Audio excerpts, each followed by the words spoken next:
প্রিয় ভিউয়ার্স, আজ আমরা শিখব কিভাবে থ্রি ফেলাকে লাইন দেয় বা ফ্যান লাইট চালায় লাইন দিয়ে।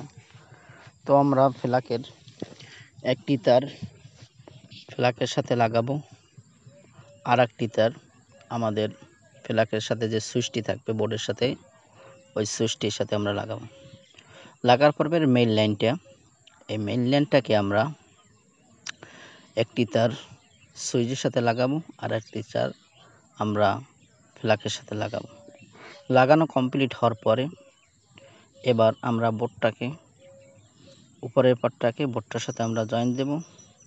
জয়েন দেওয়ার পর এবার ওই লাইনটা আমরা ক্লিয়ার করে লাগিয়ে নেব। দেখেন আমারও লাগানো হয়ে গেছে। ভিডিওটি ভালো লাগলে আমার চ্যানেলটি সাবস্ক্রাইব করে পাশে থাকুন। সবাইকে ধন্যবাদ।